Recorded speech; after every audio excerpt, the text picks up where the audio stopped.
Istri cantik, suami jelek, masalah Pak. Bener. Berarti bagus kalau jelek istri. Jelek istri juga masalah, dihina orang. Kita lagi yang malu jalan sama dia. Duluan aja dek, nanti saya menyusul. Coba.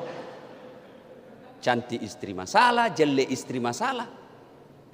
Nah, Bapak Ibu saudara-saudara sekalian, berarti yang baik itu punya pasangan yang bagus. Yang bagus itu siapa? Yang baik agamanya. Karena Nabi katakan pilih seorang istri satu karena kecantikannya. Cantik penting, tapi kalau agamanya hancur, cantiknya menjadi sengsara kita. Cantik juga penting Pak. Kenapa? Karena istri kita 24 jam di depan kita. Apalagi kalau kita sudah pensiun. Hampir setiap saat kita ketemu. Baru bangun dia lagi di depan kita. Mau makan, ada lagi si dia ini Pak. Mau tidur, ada lagi dia Pak. Jadi kalau jelek pasti cepat ganti casing. Maka istri yang baik itu kata Nabi yang membuat suaminya tenang di rumah. Bukan yang cantik. Cantik penting tapi tidak boleh prioritas. Yang kedua, supaya punya pasangan yang baik, ini terutama adik-adik nih yang lagi galau cari pasangan atau bapak-bapak yang berani tambah lagi. Yang kedua, kata Nabi, pilihlah dia karena kekayaannya. Kaya penting tapi tidak boleh prioritas. Kenapa? Kalau dia kaya agamanya tidak bagus, dia pandang enteng suaminya. Apa kamu? Ini rumah saya yang punya. Ini mobil bapakku yang belikan kamu. Kamu pegawai negeri. Menderita kita kalau dia kaya tidak punya agama yang baik. Penting cari orang kaya. Tapi saya bilang sama istri saya, sayangku, ndak usah kau galau soal uang. Uang tidak dibawa mati. Dia bilang mamanya cek, betul uang tidak dibawa mati. Tapi kalau tidak ada uang rasanya mau mati. Selalu salah pergaulan lagi istri saya ini. Kan? Yang ketiga kata Nabi, pilihlah dia karena apa? Karena keturunannya. Itulah sebabnya orang Jawa mengatakan bebet, bibit dan bobot. Tapi tidak boleh jadi tinjauan prioritas. Kenapa? Ada orang bapaknya ulama, anaknya pengkhianat. Ada orang anaknya pengkhianat, bapaknya Nabi.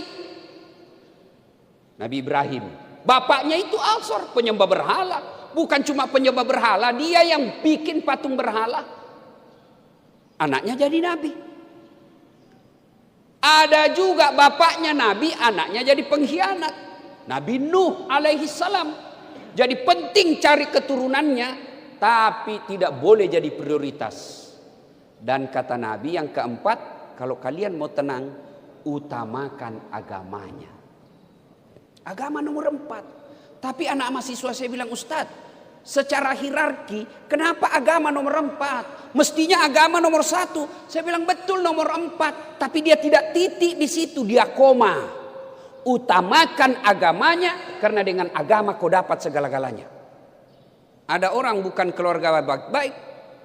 Bapaknya barangkali satpam saja. Bapaknya barangkali cuma asongan. Tapi bagus agamanya. Miskinnya tidak jadi masalah. Karena tutur katanya yang membuat kita tenang. Ada orang kan susah dapatnya ini Pak. Dialah cantik. Keturunan baik-baik. Anak orang kaya. Kemudian bagus agamanya. Bahkan hafal Quran. Satu cewek berkumpul 4 ini Pak. 1000 cewek belum tentu ada 1. Iya toh. Yang banyak dia cantik, mukanya kesurupan. Ada lagi cerdas, ada lagi bagus akhlaknya, otaknya lagi hancur. Karena begitu. Untuk mencari sempurna 4 ini, kalau ada di kompleks ini Pak Said Didu, ada di Bapak dapat di sini, tunjukkan saya juga masih mau. Ini kata Pak. Tidak susah Pak. Maka berawal dari cara memilihnya. Maka beruntung Bapak Ibu sekalian kalau punya istri. Dengar ini Bapak-bapak. Beruntung Bapak kalau punya istri yang bagus agamanya, bagus akhlaknya. Beruntung Pak. Dan sengsara Bapak punya istri, hancur mukanya, jelek akhlaknya, otaknya beleng-beleng. Hancur ini Pak. Iya toh. Maka ibu-ibu, kalau mau dapat surga dunia, jadilah istri yang soleha.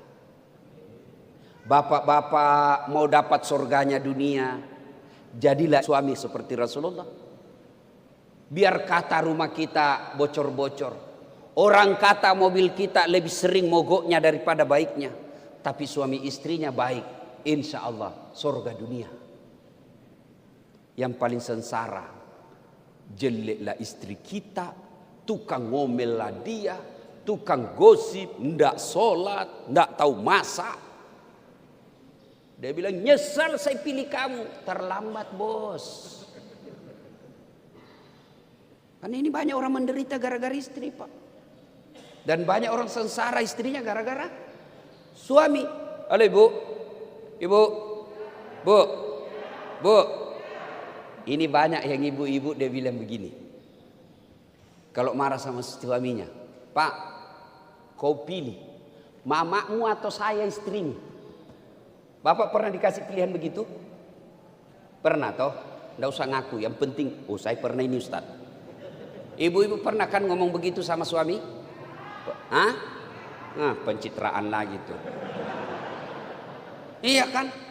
Ini kalimat yang salah. Bu, bu, ibu. Coba lihat ini suaminya ibu. Dari kandungannya dari mana? Dikandung di mana ibu? Di mana? Ibunya. Siapa yang susui? Waktu kecil, bukan waktu dewasa. Siapa? Ibunya. Siapa yang ngajarin bicara? Ibunya. Siapa yang ngajari jalan? Siapa yang sekolahkan? Ibunya. Nah sekarang, siapa yang terima gajinya? Woi, jawab ini bu. Siapa? Ini kamu. Ayo, siapa yang nikmati rumahnya yang mewah? Istrinya. Maka demi Allah, ketika istri durhaka sama suaminya, demi Allah Nabi jelaskan, jangankan kau masuk surga, baunya surga diharamkan bagimu. Gimana ceritanya dia mau bandingkan dengan ibu kita? Kita dari rahim ibu, disusui ibu kita. Masih ingat waktu ibu menyusui? Masih? Masih ingat ibu? Apalagi ketika usianya 7 bulan. Nak, kau gigi saya nak. Coba. Diajarinya ibu kita bertutur kata yang baik. Diajarinya kita jalan. Diajarinya kita hak batil. Lalu setelah kita dewasa, mapan punya gaji, siapa yang kita bikinkan rumah? Istri. Saya tidak yakin rumahnya yang diberikan Pak Hatta Ali kepada ibu bapaknya lebih hebat daripada rumah beliau. Tidak mungkin. Saya jarang sekali melihat anak rumah orang tuanya lebih cantik daripada rumahnya sendiri. Padahal ibunya yang besarkan dia. Siapa yang nikmati gajinya? Istrinya. Maka jangan pernah berkata, kau pilih ibumu atau saya istrimu. Dongo itu. Dia ketawa, saya serius. Paham? Paham ibu? Makanya jangan pernah mengkhianati suami. Maka alangkah bahagianya kita seorang suami. Begitu pulang kita kerja disambut oleh istri. Assalamualaikum kakandaku Arjunaku. Disambutlah suaminya. Waalaikumsalam adindaku Sri Kandiku. Dia bilang istrinya, Masya Allah suamiku gagah betul hari ini. Dia bilang suaminya, berarti saya jelek kemarin. Ini juga suami yang tidak tahu disanjung. Begitu suaminya pulang, istrinya sudah cantik menyambutnya. Datang suaminya, dia tahu dimarahi tadi sama kepala dinasnya, dimarahi tadi sama manajernya. Datanglah suaminya, lalu dia duduk, dipeluklah suaminya sambil dikasih semangat. Bang, memang beginilah hidup. Namanya anak buah, wajarlah manajer marah. Masa abang yang mau marah sama manajer? Dipecat bang. Itu istri yang baik. Contoh ketika Rasulullah pulang dari menerima wahyu dari Gua Hira, beliau kan menggigil. Ya Khadijah, saya tidak tahu saya kenapa ini. Saya menggigil. Tolong selimuti saya. Apakah Khadijah banyak tanya? 3 hari 3 malam tidak pulang. Pulang-pulang kedinginan minta diselimuti. Ibu mampu tidak lakukan itu? 3 hari 3 malam suami tidak pulang, di WhatsApp tidak dijawab, di telepon di reject. Tiba-tiba dia pulang, "Bu, selimuti saya." Ibu selimuti suami, diinterogasi, "Pak, kau dari mana kau?" Jangan ketawa, saya serius ini. Maka istri yang baik itu datang suaminya, dia memberikan spirit, hadir membesarkan suaminya. Apalagi kalau sudah dia peluk-peluk suaminya sambil menyanyi, "Bila kamu di sisiku, hati rasa syahdu." Suaminya masuk ke kamar, makin berantakan kamarnya, marah-marah. Suaminya, "Memang kamu tidak tahu ngurus ini kamar." Istrinya peluk lagi dari belakang sambil menyanyi, "Insaflah wahai manusia." Oh, senang itu suami. Jangan malah mentang-mentang suaminya sudah mulai sakit-sakit pensiun tua, dia usap-usap rambutnya sambil menyanyi, "Bila Israel datang." Masya Allah, Pak, surga dunia kan kalau kita punya istri yang enak dipandang, tutur katanya lembut, dia muliakan suaminya, suaminya stres hadir istrinya, dan demi Allah, ini rahasia laki-laki, Bu. Oh Ibu, Bu, ini rahasia laki-laki. Jangan sampaikan kepada mereka yang tidak hadir ya. Ini kita rahasia bersama. Bapak pasti sepakat, kita laki-laki tidak mungkin mengkhianati istri kalau dia hormat sama suaminya. Oh, saya, Pak. Bapak kira jadi ustadz gampang? Banyak godaan, Pak. Pura-pura curhat janda-janda. "Ustadz, saya ada masalah, Ustadz. Ujung-ujungnya bolehkah ketemu Ustadz?" Saya bilang, "Saya carikan Ustadz. Saya mau Ustadz. Saya punya istri." Dia bilang, "Tidak apa-apa, tidak resmi pun tidak apa-apa, Ustadz." Coba, tapi apa? Semakin baik istri saya bilang, dalam hati saya, tidak mungkin. Istri saya hafal Quran, masih muda, cantik pula, sopan pula, tidak mungkin. Tapi coba kalau suka ngomel, tidak pernah cantik. Kita pulang daster tinggi sebelah, kelihatan tali BH, penuh bedak di sini, nonton angka ketek. Bagaimana kita tidak serangan jantung? Nah, coba. Begitu juga kita punya suami. Bapak-bapak, masih ingat waktu menikah? Masih ingat waktu menikah? Masih ingat? Masih? Apa yang Bapak ucapkan ketika dinikahkan? "Saudara Dasat Latif, saya nikahkan engkau dengan anak gadisku, Naura Sidkia Nasrun, dengan mahar tatak tunai karena Allah. Bukan tunai karena ketua MA, tunai karena menteri agama. Tidak, tunai karena apa? Karena Allah." Masih ingat istri waktu dinikahi, Pak? Bapak-bapak masih ingat? Masih? Ada telinganya? 2. Hidung lubangnya?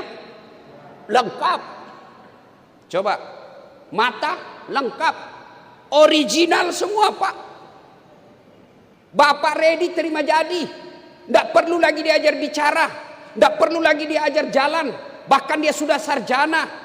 Cantik pula. Bapak ambil anaknya orang untuk dihalalkan 24 jam. Lalu Bapak sengsarakan. Lalu Bapak hina. Gimana Bapak mau mencari nafkah dengan berkah? Coba lihat itu. Dari siapa mereka istri kita? Dari rahim ibunya. Siapa yang sekolahkan dan didik dia? Ibu bapaknya. Lalu setelah menikah siapa yang diikuti? Siapa yang diikuti? Suaminya. Lalu berkhianat bapak kepada istri. Demi Allah, bapak bukan orang baik, kata Nabi. Bukanlah bagian dari umatku suami yang tidak tahu memuliakan istrinya. Bapak muliakan istri. Kalau dia ngomel, Ustaz, ngomel, itu normal. Kalau ada istri di rumah tidak suka ngomel, abnormal. Ada masalah itu pasti dengan channelnya. Biasalah. Kenapa ibu kita suka ngomel? Bayangkan, gaji 5 juta 1 bulan, 4 anak, cicilan motor, gimana mau cukup kalau zaman sekarang? Tapi itu hebatnya istri kita. Dia berusaha mencukupi itu untuk 1 bulan 5 juta itu. Coba bapak pegang 5 juta 1 bulan. Mana cukup. Tapi istri mampu. Nah, rasa dongkolnya itu dibawalah ke ngomel. Maka resepnya jangan dibalas. Kalau dia ngomel, rumusnya hadapi dia dengan diam. Semakin bapak balas, semakin hebat dia bicara. Bapak cerita 1, dia sudah sampai 10. Dan itu terus dia ungkap.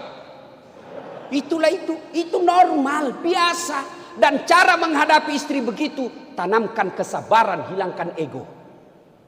Kalau bapak muncul ego, saya yang cari nafkah. Dari pagi sampai malam saya carikan kau duit. Saya belikan kau AC, saya belikan kau mobil. Lalu kau maki-maki saya. Setan yang ngomong begitu. Istri ngomel, bapak diam. Biarkan saja dia. Sudah ngomel, selesai sayang. Selesai. Saya sudah boleh tidur? Ketawa sudah itu. Atau bapak-bapak yang besar perutnya, gampang pak. Yang besar sekali perutnya. Kalau istri marah, buka baju pak, kasih goyang perut. Berhenti dia marah pak.